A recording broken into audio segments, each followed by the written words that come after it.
नमस्कार दोस्तों। हमारे साथ स्क्रीन पर एक ऐसे शख्स हैं जो पहलगाम से लौटकर दिल्ली आए हैं। कश्मीर गए थे घूमने अपनी पत्नी के साथ। बीच में विंडो में जो तस्वीर दिख रही है उसमें उनकी अपनी पत्नी के साथ तस्वीर है। कई तस्वीरें उन्होंने फेसबुक पर साझा की है। बचकर लौटे हैं। जब फायरिंग हो रही थी तो फायरिंग की आवाजें जहां से आ रही थी, जहां आतंकवादी दनादन गोलियां बरसाकर बेकसूर सैलानियों की जान ले रहे थे, ताबड़तोड़ फायरिंग करके दरिंदगी के साथ, बर्बरता के साथ देश के अलग अलग हिस्सों से गए सैलानियों की जान ले रहे थे, वहां से कुछ 100 मीटर दूर, 300-400 मीटर दूर अमरिंदर कुमार सिंह भी थे, जो घोड़े पर सवार होकर उसी मैदान में, पहलगाम के उसी मैदान की तरफ जा रहे थे जहां आतंकियों ने फायरिंग करके 28 जाने ले ली। अमरिंदर सिंह बचकर लौटे। कैसे बचकर लौटे, उसके बारे में उन्होंने फेसबुक पर कल एक पोस्ट लिखी श्रीनगर एयरपोर्ट से। वो पोस्ट वायरल हुई। उस पोस्ट में कुछ ऐसी बातें कही गई जिसके बाद मुझे लगा कि अमरिंदर कुमार सिंह की तलाश करूं। अपने सहयोगियों को लगाया, किसी ढंग से फिर उनका नंबर मिला फेसबुक पर मैसेंजर के जरिए संदेश भेजकर, और अभी अमरिंदर कुमार सिंह हमारे साथ हैं। मैं उनके जरिए उनका तजुर्बा, उनका अनुभव, पहलगाम में क्या देखा, वहां के जो स्थानीय लोग थे उनका रवैया क्या था, वो कैसे बचकर आए, और घोड़े वाले लोकल लोग उनकी क्या भूमिका रही, और वहां 2000 से ज्यादा सैलानी थे जिसमें 28 सैलानियों की बर्बरता से हत्या की गई। बाकी सैलानी बचकर क्या कैसे आए, उनमें स्थानीय लोगों की क्या भूमिका थी, क्योंकि इसको लेकर तमाम तरह की कहानियां सोशल मीडिया पर, चैनल पर चलाई भी जा रही है, तो मुझे लगा चश्मदीद से भी बातें होनी चाहिए। तो अमरिंदर सिंह जी, आपका स्वागत है। फेसबुक पर जो कुछ लिखा आपने, वो पोस्ट मेरे हाथ में है। पता चला कि आपने श्रीनगर एयरपोर्ट पर लिखा, अपनी यात्रा संक्षिप्त की, और कुछ तस्वीरें जो आपने फेसबुक पर साझा की है अपनी पत्नी के साथ, वो तस्वीरें स्क्रीन पर हैं। मैं चाहता हूं आपका अनुभव सुनूं, क्योंकि बहुत सारे सवाल पैदा हो रहे हैं लोकल लोगों की भूमिका को लेकर। कश्मीर, कश्मीरियत, कश्मीरी लोग, कश्मीरी मुसलमान, उनके खिलाफ भी एक मुहिम चल रही है। ऐसा लग रहा है जैसे कश्मीर के लोग आतंक परस्त हैं, और वो सब कहीं न कहीं स्थानीय लोगों की बहुत भूमिका थी, और बहुत तरह की सोशल मीडिया में जहरीली मुहिम भी चल रही है। तो एक चश्मदीद के तौर पर, एक सैलानी के तौर पर आपने क्या देखा, क्या महसूस किया, कैसे गए? पहले अपनी बात बताएं, फिर कुछ सवाल मेरे। अमरिंदर जी।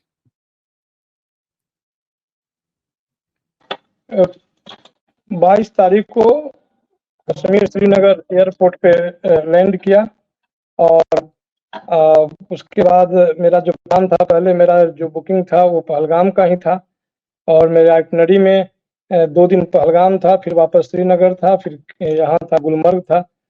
लेकिन पहला जब मैं स्टार्ट लिया वहाँ से, तो मुझे मेरा जो ड्राइवर था जिसको मेरे लिए रखा गया था, वो बोला कि सर, रास्ते में एक सूर्य भगवान का मंदिर है, तो पहले वहाँ हो लें। हम बोले उसको कि हालांकि भाई बहुत चलना होगा, तो वो करना, दूर से ही प्रणाम करेंगे, लेकिन वो बोला कि नहीं सर, बिल्कुल गेट पे ही उतारूंगा आपको। फिर हम लोग मंदिर गए। मंदिर में वो फोटो में आप देखिए होइएगा, कुछ मंदिर, वहाँ एक तालाब था, मछली उछली को खाना खिला रहा था लोग। वो सब करने के बाद वहाँ से निकला मैं, और रास्ते में एक एप्पल गार्डन था, वहाँ जूस वूस पिया, उसमें फोटो वोटो भी लिया।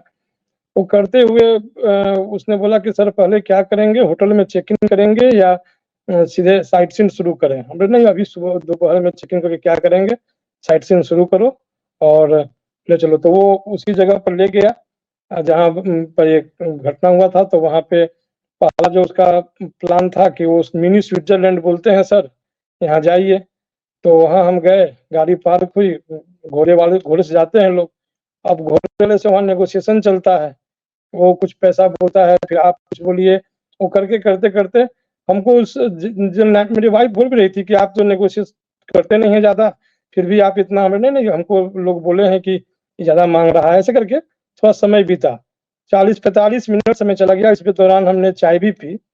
उसके बाद जब उससे तय तवाय हो गया, उसको पेमेंट कर दिया, और तब वहाँ से हम लोग घोड़े पर चढ़ के चले सीधे नॉर्मल। काफ़ी भीड़ थी, काफ़ी लोग जा रहे थे, हम भी चल दिए।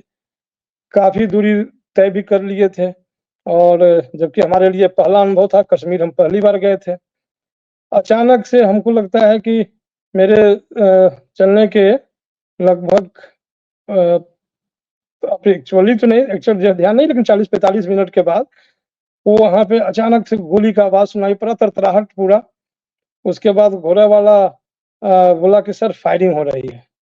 उस समय हम उसको बहुत गंभीरता से नहीं लिए, हम बोले अरे चलो ना कहीं हो रहा होगा।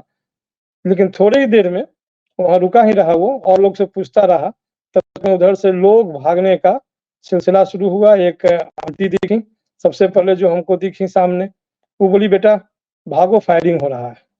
तो सब लोग, घोड़ा वापस हुआ, घोड़ा वाला सब, हम लोग तो बिल्कुल पैनिक हो गए, वाइफ ज़्यादा पैनिक हो गई। उसके बाद तब वो घोड़ा वाला पकड़ करके हम लोग को दौड़ाना शुरू किया घोड़ा को, और दौड़ाते-दौड़ाते टाइम आने में जल्दी आ गए। दौड़ाते गिरने से एक बचे-उचे चीज करके बताइए, वहाँ आपने पहुँचे। एक चीज बताइए समझने के लिए, जहां से टैक्सी जहां तक पहलगाम में जाता है और वहां से जो बैसरन घाटी है जहां ये घटना हुई, आतंकियों ने जी, जहां गोलियां बरसाई, वो वहां घोड़े से लोग जाते हैं या पैदल जा सकते हैं, कोई सड़क मार्ग नहीं है, ठीक, 40 मिनट 35 नहीं, मिनट जाने लगता है शायद। आपने फेसबुक पर लिखा कि जहां ये फायरिंग हो रही थी, फायरिंग रेंज जो भी माने मैदान, वहां से 300-400 मीटर दूर घोड़े पर आप और आपकी पत्नी थी, और उसके बाद हाँ, वहां बात आप बता रहे हैं जो आवाजें आई, ठीक है। तो जी हाँ, उसके बिल्कुल बाद ठीक है। घोड़े वाला बताया कि सर हाँ हम लोग जस्ट पहुँचने ही वाले थे, मतलब मुश्किल से 300 मीटर ही रह गया था। जब हम लोग उतर रहे थे तो मुझे वो बोला कि सर आपके पास मोबाइल है, आप अपने गाड़ी वाले को फ़ोन कर दीजिए, वो वहाँ जहाँ आपको छोड़ा था वहाँ आ जाएगा। चूँकि गाड़ियाँ भी पार्किंग में लगी हैं और अभी वहाँ पर अफ़रा-तफ़री का माहौल होगा। तो हम गाड़ी वाले को भी फ़ोन किए, और हालाँकि गाड़ी वाले के पहुँचने से पहले हम पहुँचे घोड़े से। लेकिन वहाँ जो हम देखे, मेरे लिए क्या था कि हम तो पहली बार गए थे, हज़ारों की संख्या में, गिनती नहीं कर सकते हैं, इतने लोग थे और इतना पेशेंसफुली, और वो लोग घोड़े वाले जो लोकल थे वहाँ के, लोगों को निकाल रहे थे कि नहीं निकलिए साहब निकलिए, जो गाड़ी मिलता है उससे निकलिए, यहाँ से भागिए करके। लेकिन हम तो अपने गाड़ी के वाले का ही वेट किए जब तक वो नहीं आया। वो आया, फिर वो हमको बोला कि सर घबराने की बात नहीं है, फायरिंग हुई है, ऐसा वहाँ से खबर आ गया है, और आप चलिए आपको आपके रिसॉर्ट में हम पहुँचा दें, और आप बिल्कुल नहीं घबराइएगा। वो लोग हिम्मत दे रहे थे कि हमसे गोली बचेगा तो ही आपके पास जाएगा। तो हम लोग सोच रहे थे कि देखिए ऐसा जो भी है वो हिम्मत से बोल तो रहा है, सबको बोल रहा था। शुरू में लगा कि जैसे मेरा वाला ज़्यादा ये था मेरे लिए लॉयल, लेकिन जब हम एयरपोर्ट पे थे, वहाँ पे सिर्फ़ यही चर्चा था और सबके जुबान पे यही बात था कि बाप रे! हमको गाड़ी वाले ने लेके भगा, तो हमको घोड़ा वाला लेके बचाया। सब जितने, एक आंटी थी चंडीगढ़ की थी, बहुत एजेड थी, हमको लगता है 60s वगैरह 60-65 में की एज की होंगी। वो बताई कि बेटा मेरा वाला तो कह रहा था कि नहीं आपको कुछ नहीं होने देंगे। हम लोग सबको तो यही कह रहा था, और ये कर करा कर के वो हमको होटल लेके आया। होटल में आके बहुत परेशान था, वो लड़का जो था बहुत परेशान था, उसके ओनर से बात हुई। होटल में मेरा 2 दिन का बुकिंग था पहलगाम का। 1 दिन तो हम रहे, दूसरे दिन का वो पेमेंट हमसे नहीं लिया, जबकि हम फुल पेमेंट किए हुए थे। वो पैसा मेरे ऑनलाइन में ट्रैवल एजेंट को किया कि नहीं, 1 ही दिन रहे हैं, नहीं लेंगे। टैक्सी वाला भी अपना सारा पैसा, जो भी टैक्सी का ओनर था, वो बोला कि नहीं साहब इतने दिन से इतने मन से घूमने आए थे, हम घुमा नहीं पाए, मेरा बदकिस्मती है। ऐसे करके वो लोग बोल रहा था, और हम लोग तो थोड़ा परेशान थे ही निश्चित रूप से। लेकिन मेरे हिसाब से एकदम जो हम देखे, जो हम वहाँ पर पाए, 28 लोग मरे, ये तो बाद में न्यूज़ चैनल से मालूम चला। तो उनको तो खैर भावपूर्ण श्रद्धांजलि है ही मेरे तरफ से। तो लेकिन लगभग हज़ारों लोग जो बचाए गए, ये सिर्फ़ वहाँ के लोकल लोगों के बहुत एक्टिव होने की वजह से हुआ। उसके बाद तुरंत ये सिक्योरिटी सिस्टम पहुँच गया। हमको लगता है काफ़ी हम नीचे आए तो फ़ोर्स आ चुकी थी। जबकि हम लोग ये चर्चा कर रहे थे कि यहाँ पे इतना भीड़-भाड़ है, यहाँ ऐसे कश्मीर से लेकर के वहाँ जहाँ तक मेरा रिसॉर्ट था या फिर जहाँ टैक्सी का ही था, वहाँ पहुँचने से पहले 100-100 मीटर, 200 मीटर पर फ़ोर्स था शुरू में। लेकिन यहाँ जो टूरिस्ट प्लेस था, जहाँ पे लोग जा रहे थे, वहाँ नहीं था। तो मालूम चला कि ज़रूरत ही महसूस नहीं हुआ है, कभी आज तक हुआ ही नहीं। वो लोग बोल रहा था कि नहीं सर, आज तक किसी टूरिस्ट पर कभी हमला नहीं हुआ है, हमारे लिए ये पहला अनुभव है।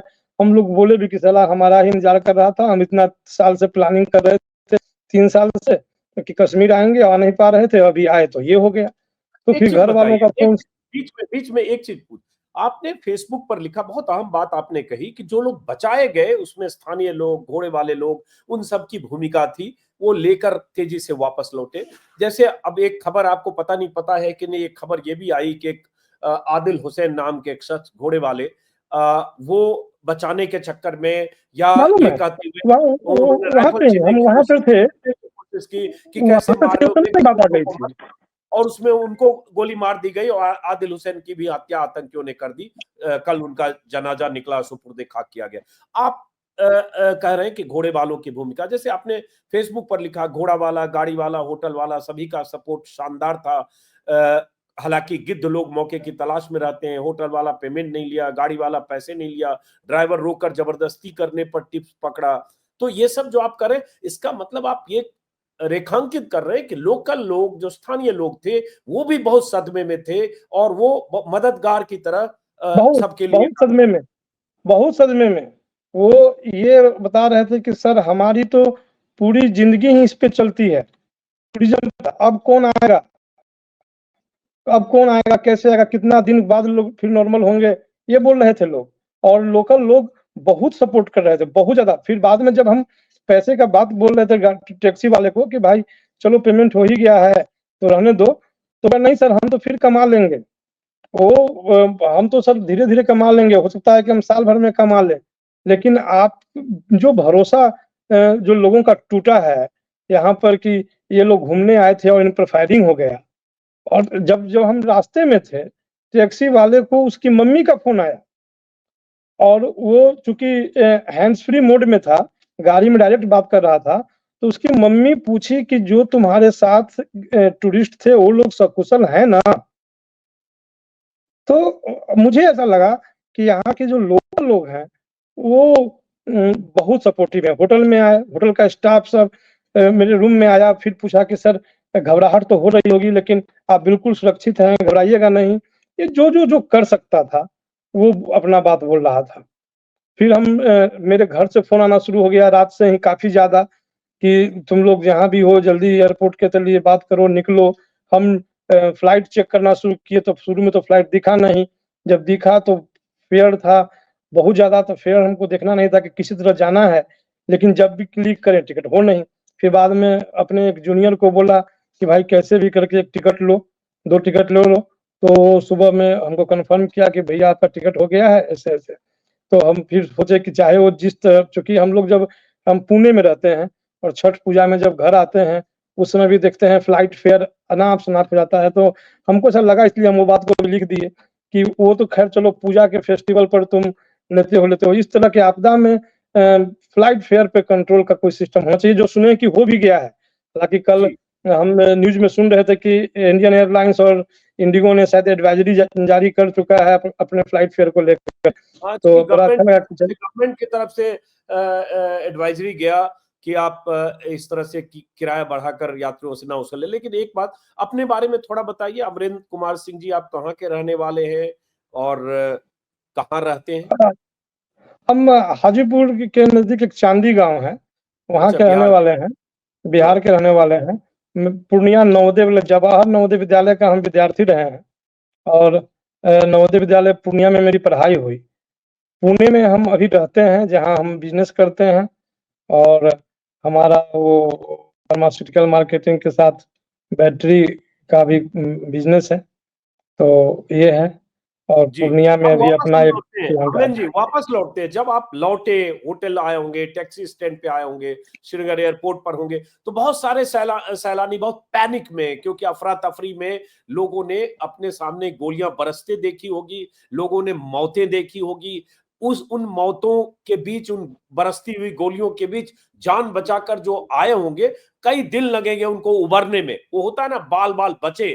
तो ये जो दिमाग हुँ, में बहुत इसका एक ज़हन में पैवस्त हो जाती है चीज़ें, जब सामने आप मौत को देखते हैं या मरते लोगों को देखते हैं। वो सब लोग भी मिले होंगे। उन लोगों का क्या कहना था जब आपसे बात कर रहे थे?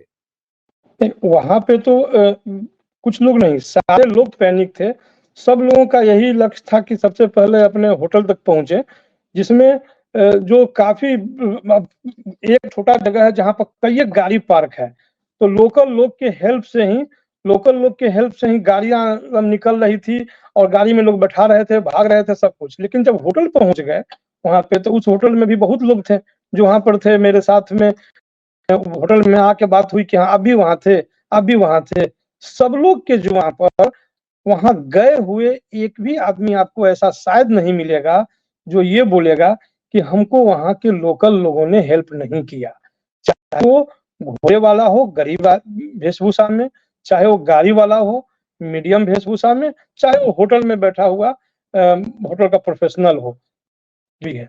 वो सब लोग के जो वहां पे आपको यही एयरपोर्ट पे कल थे ना हम, हमारी फ्लाइट थी समय 5:55 की और मुझे मालूम चला सुबह में कि आज चूंकि काफी वीआईपी मोमेंट रहेगा, मिनिस्टर्स आएंगे, पुलिस के अधिकारी आएंगे, तो सर जल्दी ही होटल। और जो गाड़ी वाला था वो रात भर मेरे होटल में बैठा रहा अपने गाड़ी में, और वो बार बार हमको फोन करके हिम्मत ही दे रहा था कि सर जो भी डिसीजन लीजिएगा, अगर आपको वापस जाना होगा तो हम आपको एयरपोर्ट छोड़ेंगे, अगर घूमना कंटिन्यू करना होगा तो। उस समय तक हम दो रास्ते पर जरूर थे कि ये नहीं फाइनल कर पा रहे थे कि कंटिन्यू करें, लेकिन फिर घर से फोन आने लगा और आपस बात भी किए कि अब तो सिक्योरिटी मूवमेंट बहुत ज्यादा हो जाएगा, तो घूमने का जो है वो आएगा नहीं और आदमी मेंटली फ्री हो नहीं पाएगा, दिमाग में घुस चुका है, वाइफ थोड़ा ज्यादा परेशान थी।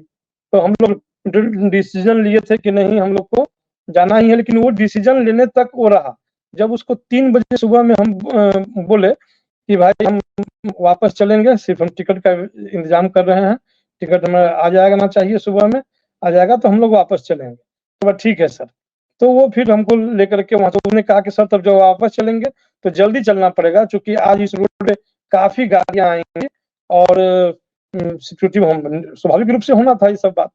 हम लोग वहां सुबह 8:30 में ही निकल गए और एयरपोर्ट पहुंचे। एयरपोर्ट पे तो इतनी भीड़ थी जो एक्सपेक्टेड था। तो जो मेरे आसपास में लोग थे सबके जो वहां पर वही चर्चा, वही कोई गुलमर्ग से आ रहा था जहां घटना नहीं घटी। एक शख्स था गुलमर्ग में था, वो अपना प्रोग्राम को 2 दिन शॉर्ट किया, हमारा तो फर्स्ट डे ही था वो, तो वो 2 दिन शॉर्ट किया। और लेकिन वो लोग भी बोल रहा था कि वहां हमारे मतलब जिसके जुबान पे जो आदमी वहां मौजूद था ना, आप अगर किसी को पूछेंगे तो यही बोलेगा कि उसको होटल तक पहुंचाने में, उसको एयरपोर्ट तक लाने में, जैसे भी है लोकल लोगों ने बहुत सपोर्ट की। और वो चर्चा भी कर रहे थे कि मेरा तो किस्मत, हम मतलब लोकल लोग बोल रहे थे मेरा तो किस्मत इतना खराब है सर कि इतना अच्छा सब कुछ शुरू हुआ था, पिछले 2 साल में टूरिज्म बूम किया, पीक पर था। हम उसको बोले भी कि अरे हम भी, मेरे कितने मित्र लोगों को सजेशन दे करके हम भेजा है और हम ही 2-3 साल से प्लान कर रहे थे, नहीं आ पाए और साला आए तो आज ऐसा हो गया। तो ये जो बात है, एक बात बताइए, आपने जैसे ये लगातार बात आई परसों से, जिनके पति की हत्या हुई, पल्लवी उनके पति की हत्या हुई, मंजुनाथ जिनका वीडियो वायरल था, उन्होंने कहा और लोगों ने कहा जो जिनके पति की या परिजन की हत्या हुई कि वहां धर्म पूछकर, हिंदू जानकर, कलमा पढ़ने को बोलकर और उनकी धार्मिक पहचान करके उसके बाद आतंकियों ने मारा। तो जो यात्री जो लौट के आए, जो जिन्होंने फायरिंग सुनी, भगदड़ के बीच वहां से बच कर आए, वो लोग क्या कह रहे थे, क्या हुआ वहां? एक तो जैसे स्पॉट पे हम नहीं पहुंच पाए थे, स्पॉट पे हम नहीं पहुंच पाए थे और जो हम लोग बीच से ही भागे, मतलब लगभग 300-400 मीटर बचा था, वहां से ही वापस हुए। तो बहुत सारे लोग तो वहां से आए, जो वहां से आए उनसे पर्सनली मेरी बात नहीं हुई। जो एकदम स्पॉट पे थे, एकदम से स्पॉट पे थे, उनसे मेरी बात डायरेक्ट नहीं हुई, लेकिन हम भी टीवी में ये सब देखे। मेरा एक पर्सनल बात है, जो हम अपना व्यू रखते हैं, नवोदय विद्यालय में पढ़े हैं, कुछ हमारी जिम्मेदारी भी है। वो पूछने वाला भी तो आतंकवादी ही था ना। जब वो आतंकवादी हो गया तो वो कुछ भी पूछ सकता है, उसकी मर्जी होगी क्या पूछ रहा है, नहीं पूछ रहा है। उस पे हम लोग को जो देखना चाहिए और जो हमको दिख रहा है, तो वहां से हम लेकर के आए, एक ही दिन में लेके आए। पहली बार कश्मीर गए, एक ही दिन में पहले दिन ये घटना घटी, दूसरे दिन हमको आना पड़ा, लेकिन इतने ही समय में हम लेके आए, वो लेके आए कि वहां के लोकल लोग जो भी हैं, वो अब एक्सेप्शन हर जगह हो सकता है हमको नहीं मालूम, लेकिन जितने लोगों से हम मिले, जो देखे, वो बेजोड़ थे। बेजोड़ इसलिए हम बोल रहे हैं कि उनका व्यवहार अंतिम समय तक, हमको एयरपोर्ट ड्रॉप करने तक, वो बेचारा ड्राइवर एक गरीब आदमी ही होगा, या पता नहीं है उसका क्या स्थिति, लेकिन वो नहीं साहब, किसी की हालत में उसको जेब में जबरदस्ती हम कुछ पैसा रखे, वो लेने को एकदम तैयार नहीं था। रास्ता भर यही बोलते आ रहा था कि आपका इतना अच्छा प्लान किया हुआ था टूर का, मैं ही आपके साथ 28 तारीख तक रहने वाला था, ये सब बात अपना कर रहा था। तो अब वहाँ पर स्पॉट पे ये एंगल तो बिल्कुल हमारे न किसी ने वहाँ मुझसे बोला और न ऐसा कोई लोग मिला जो एकदम से स्पॉट पे था, वैसा नहीं मिला। लेकिन बाहर में जो था, जो देखा मैंने सो बताया, यही चीज आप वहाँ ये हुई बताइए थी। अमरेंद्र जी, सही कहा आपने। अब जैसे आपने फेसबुक पर लिखा कि अनुरोध है कि किसी के बहकावे में ना आए। आपने ये भी लिखा कि सिक्योरिटी फोर्स की तैनाती वहां नहीं थी, ये सवाल वाजिब है, क्योंकि अगर 2-3 हजार सैलानी पहलगाम से दूर कुछ दूर ऐसी जगह पर किसी वैली में है और कश्मीर में आतंकवाद का खतरा है और आतंकवादी घटनाएं गाहे बगाहे होती रहती है, तो फिर सुरक्षा बलों की तैनाती क्यों नहीं थी, एक बड़ा सवाल है। लेकिन आपने लिखा कि गिद्ध लोग मौके की तलाश में रहते हैं और पूरे देश को एकजुट होना चाहिए। ये क्या संदेश देना चाह रहे हैं, क्यों आपको ऐसा लिखने का उसमें न्यूज में हम सुन रहे थे, एक एक एक लाइन सुनने में मिला कि उसने जात नहीं पूछा, नहीं न्यूज में नहीं, सॉरी, ये कहीं पे बीजेपी सोशल का मीडिया पर मैंने बीजेपी का ये कहीं पढ़ा हम्म, कि किसी ने लिखा कि उसने जात नहीं पूछा।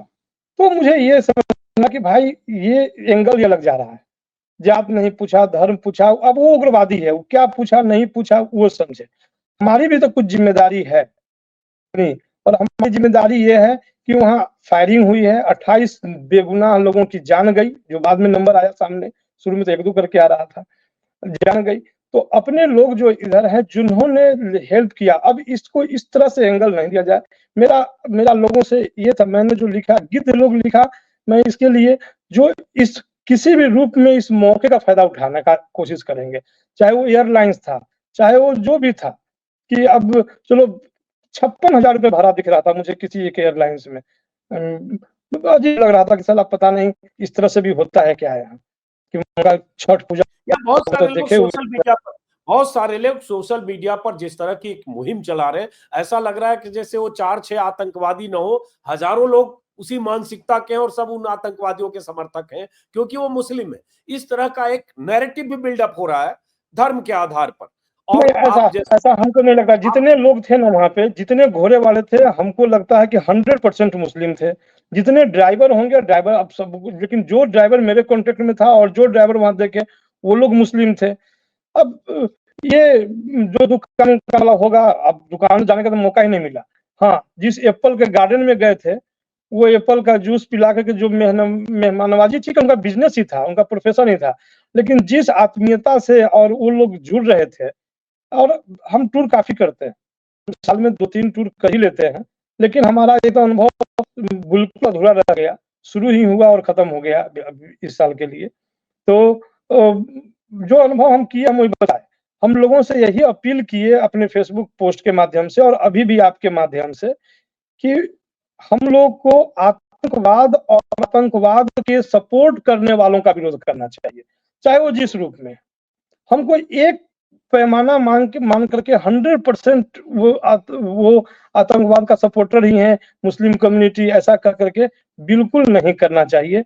और एक बार जाके घूम के आइए ना। हम तो पहली बार गया तो अधूरा रह गया, लेकिन मेरे जितने मित्र लोग वहां से आ चुके थे, उन लोगों के फीडबैक पे ही तो हम जा रहे थे वहां। अगर हमको निगेटिव फीडबैक रहता तो हम थोड़े जाते हो, जाने के लिए बहुत जगह था। लेकिन हमको जितने मेरे मित्र लोग थे, मेरे सीनियर्स थे, मेरे स्कूल के या मेरे जान पहचान के, वो लोग बताया कि कश्मीर घूम के आओ अमरेंद्र, इतना घूमते हो तुम, कश्मीर घूम के आओ, बहुत शानदार जगह है, बहुत अच्छा लगेगा। तब तो हम प्लान किए। अगर वहां पर सब कुछ निगेटिव रहता तो हम प्लान करते ही नहीं। तो और ये जहां तक बताइए सिक्योरिटी फोर्स का बात था, हाँ जी, एक बात बता रहे हैं, जैसे हम लोग, मेरा जो बोलने का मतलब था कि हमारे यहाँ सोनपुर मेला है, मेला लगता है तो वहाँ लगता है कि मेला में कुछ भगदड़ न हो जाए, तो फोर्स का बहुत जबरदस्त व्यवस्था रहता है कि चलो कोई प्रॉब्लम नहीं होना चाहिए। यहाँ इसके लिए हम बताया, हालांकि हम जब अपने दोस्त लोगों से बात किए तो उसका कहना था कि नहीं, जब फोर्स वहाँ खड़ी होती है ना, थोड़ा सा टूरिस्ट कंफर्टेबल होते हैं कि फोर्स है, ऐसा उसने जवाब दिया। लेकिन हमने शादी में रहते या कैसे भी रहते, लेकिन हमको ऐसा लगा कि जहाँ इतना 1000 आदमी से ऊपर है, कई हजार आदमी है, वहाँ कुछ न कुछ तो व्यवस्था होना चाहिए, लेकिन कभी व्यवस्था नहीं था। पहाड़ियों को सैनिटाइज किया जा सकता है ना, जो शायद चारों पहली बार तरफ घटना ही पहाड़ियां घटी। हैं, तो आए होंगे। तो ऐसा तो नहीं है 3-4 पोस्ट से सैनिटाइज किया जाता तो आते ही नहीं, वो तो तरीका करना पड़ेगा ना। हाँ, वो तो अब सरकार की ज़िम्मेदारी है कि भाई वो सब कीजिए जहाँ भीड़ रहती है। लेकिन वहाँ पर ये इसकी इंतज़ाम कभी नहीं था, और लोग जो गाड़ी वाले लोग थे वो बता रहे थे कि सर अभी तक में शायद ये पहली घटना है। 90 के बाद तो पहली ही है, उसके पहले का हमको जानकारी नहीं। ये हमारा ड्राइवर बोल रहा था कि ये पहली घटना है, कभी टूरिस्ट के ऊपर इस तरह से हमला नहीं हुआ। ये दुखद आखिरी था। सवाल अमरेंद्र जी, क्या करें? आखिरी सवाल कि जी, आपको लगता है कि देश में जो माहौल है, चैनल जिस तरह से इस खबर में आतंकियों की दरिंदगी के खिलाफ मुहिम चलाकर उन आतंकियों को उसके किए की सजा, जो भी सख्त से सख्त सजा मिले, उसकी रूह कांप जाए, ऐसी सजा मिले, और उनके पाकिस्तान में बैठे आकाओं के खिलाफ भी भारत सरकार जितनी सख्त कार्रवाई कर सकती है करे। बहुत सारे सियासी स्तर पर फैसले भी हो रहे हैं, लेकिन सवाल उठता है कश्मीर और कश्मीरियत के खिलाफ या मुस्लिम कम्युनिटी के खिलाफ एक सोशल मीडिया पर मुहिम चल रही है, और उससे चैनल भी उस तरह का इन्फ्लुएंस है। आपको लगता है कि ये एक जो नफरती माहौल है वो नहीं होना चाहिए? नहीं, बिल्कुल नहीं होना चाहिए। एकदम इसमें तो कोई दो मत नहीं है कि बिल्कुल इस तरह का माहौल नहीं होना चाहिए। एक अब एक्सेप्शन कहीं कोई कश्मीर में होगा हमको नहीं पता, या वो होगा ही निश्चित रूप से। लेकिन इस तरह के 1-2 लोगों 10 लोगों के कारण पूरा का पूरा जो वहाँ पे इस तरह से लोगों का स्वागत के लिए खड़े हैं, उनके खिलाफ इस तरह की बात नहीं होनी चाहिए। इसमें एकदम बिल्कुल क्लियर रहना चाहिए मेरे हिसाब से। और जो आतंकवादी है उसके ऊपर कठोरतम कार्रवाई हो। पाकिस्तान के बारे में हम कल सुने कुछ कार्रवाई शुरू हो गया डिप्लोमेटिक, बड़ा अच्छा लगा कि चलो होना चाहिए। किसी भी जितनी ताकत से आदमी वार करने सो करना चाहिए। लेकिन अब एक मुहिम बना के हमारे पड़ोस में रहने वाले पर हम शक करने लगे, हमारा कल का दोस्त है उस पर शक करने लगे, ये तो गलत है, बिल्कुल गलत है, और इस नहीं, अभी मुहिम से होता है ना, बचना दिल्ली में चाहिए। जो कश्मीरी है वो डरे हैं, खबर आ रही है वो डरे हैं। एक ऐसा नफरती और ऐसा माहौल बनाया जाएगा, लोग डर जाएंगे। सब आदमी संदेह के घेरे में नहीं हो सकता है ना, इसलिए क्यों कश्मीरी है मुस्लिम है। नहीं, बिल्कुल नहीं, बिल्कुल नहीं। ये इससे बचना चाहिए, इससे बचना चाहिए, ये नहीं होना चाहिए। वो कश्मीरी है, वो मुस्लिम है, इसलिए वो खराब ही है और हम शक की नज़र से ही देखें, ये तो बिल्कुल नहीं होना चाहिए। ये होता तो हम लोग कश्मीर जाते क्या?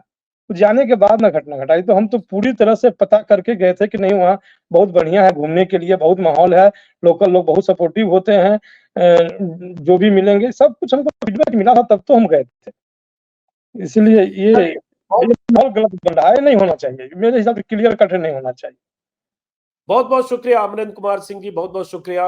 और मैं भी अपने दर्शकों से कहूंगा कि आतंकवाद के खिलाफ भारत सरकार जितनी सख्त कार्रवाई कर सकती है करे, उनके पाकिस्तान में बैठे आकाओं के खिलाफ कार्रवाई करे, पाकिस्तान सरकार पर दबाव बनाए, अपनी सरहदों की हिफाजत के लिए जो कर सकती है सरकार करे, उन आतंकियों के खिलाफ ऐसी कार्रवाई हो, इस तरह से दबोचे जाएं कि लगे कि भारत सरकार किसी भी हद तक जा सकती है आतंकवाद से निपटने के लिए। देखिए सवाल ये उठता है, कश्मीर में जो स्थानीय लोग हैं, कश्मीरी आवाम है, उन्हें शक की नजर से देखना नाइंसाफी होगी, क्योंकि वही लोग, वही घोड़े वाले, वही टैक्सी वाले, वही तमाम लोग, लोकल लोग, जिन्होंने हजारों लोगों को वहां निकाला या वहां से उनकी मंजिल तक पहुंचाया, जिनमें से एक अमरेंद्र कुमार सिंह है, जिन्होंने अपना तजुर्बा शेयर किया। बहुत बहुत शुक्रिया अमरेंद्र जी, तमाम दर्शकों का बहुत बहुत धन्यवाद। शुक्रिया।